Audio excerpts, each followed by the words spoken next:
এসো। কোথায়? বসে যাবেন? এরপর আপনার ছেলে বর্ষে যে আসবে তার সাথে বিয়ে দেবেন? আপনার ছেলে একজন সন্ত্রাসী খুনি। কোথাও গেলে তার সামনে থেকে ভয়ে লোক সরে যায়। কোথাও টেন্ডার ড্রপ করতে গেলে আপনার ছেলের নাম শুনে কেউ আর টেন্ডার ড্রপ করে না। এই ছেলের মা হয়ে আপনি খুব গর্ববোধ করেন না? আপনি কেমন মা? আমি অবাক হয়ে যাচ্ছি আপনাদের মা আর ছেলের কর্মকাণ্ড দেখে। আপনি তো পৃথিবীর সমস্ত মা জাতির কলঙ্ক। মায়ের জাত বলে শুনেছি মেয়ে মানুষের হৃদয় থেকে কোমল নরম।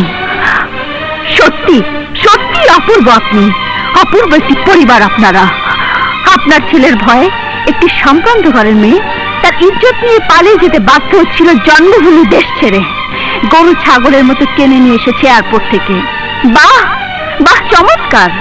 আপনার ছেলে চলে গেছে শেরওয়ানি পড়তে, আসলে বিয়ে হবে। ইতিহাস, সত্যি সত্যি আপনি একটি ইতিহাস। হ্যাঁ মা, আসলে আমি একটি ইতিহাস। এই ইতিহাস একটি অভাগের ইতিহাস। এই ইতিহাস একটি সব হারানোর ইতিহাস। এই ইতিহাস একটি কলঙ্কের ইতিহাস। এই ইতিহাস একটি মরা লাশের ইতিহাস। এই যে আম্মাজানকে দেখছো, এই হলো 22 বছর আগে মরে যাওয়া জঘন্য পচা একটি লাশ। 22 বছর যাবৎ আমার একমাত্র সন্তান বাচ্চা, তার সাথে আমি কথা বলি না। বিস্ময় লাগছে। বলেছ না অপূর্ব? হ্যাঁ, আমি এক অপূর্ব মা। এমনটি পৃথিবীর ইতিহাসে আছে কিনা আমি জানি না। 22 বছর আগে আমার বাচ্চা যখন কিশোর, তখন আমি তার সামনে ধর্ষিতা হয়েছিলাম। তুমি বলো, এরপরও কি কোনো মা বেঁচে থাকতে পারে? তবু আমি বেঁচে আছি। আমার বাদশা ওই দিন আমাকে জিজ্ঞেস করেছিল, মা মা তোমাকে কি করেছে মা? আমি সে জবাব অত দিতে পারিনি। তুমি যদি ওই মা হতে, তুমি কি জবাব দিতে তোমার ছেলেকে? ও, এই জন্য বুঝি আপনার ছেলেকে দিয়ে অন্য মেয়ের উপর সেই প্রতিশোধ দিতে চান, উলঙ্গ করে এখানে ধর্ষণ করাতে চান? করেন, আপনার ছেলে আসুক, আপনি প্রতিশোধ নেন। না, তুমি ভুল করছো মা।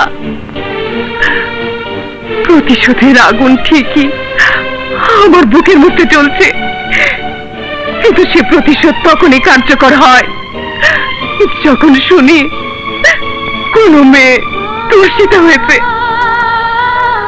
যখন বাদশা তার ভোজানি নিয়ে আমার পায়ে হাত দিয়ে সালাম করে খুন করতে চায় সেই ধর্ষণকারীকে, প্রতিশোধের জ্বলন্ত আগুন সেই খুনের কথা শুনলে একটু ঠান্ডা হয়। তাহলে আপনার কেমন প্রতিশোধের শিকার আমি? আমার বিয়ে ঠিক হয়েছে একটি ছেলের সাথে, আংটি বদল হয়েছে। তাকে আমি মনে প্রাণে ভালোবাসি। ধর্মের বিধান মতে তার সাথে ছাড়া আমার অন্য কোথাও বিয়ে হতে পারে না। আর আপনার ছেলে আমাকে তুলে এনেছে বিয়ে করার জন্য, হুমকি দিচ্ছে আমার পরিবারকে। ইজ্জতের ভয়ে আমরা ভীত সন্ত্রস্ত। খরগোশ চেনেন? খরগোশ মানুষ দেখলে ভয় কাঁপতে থাকে, আমি তাই। আপনার ছেলের ভয়ে আমার ঘুম হারাম হয়ে গেছে। যে ছেলেটির সাথে আমার বিয়ে হবে তাকে অপমান করে মারপিট করে তার সামনে থেকে আমাকে ধরে এনেছে। এসব তো আমি কিছুই জানি না মা। তোমাকে বন্যার ত্রাণ দেওয়ার সময় দেখেছিলাম, সেখানে বলেছিলাম এমন একটা মেয়ে যদি আমার ছেলের বউ হতো। বাহ, জানা নেই শোনা নেই, আর অমনি আপনার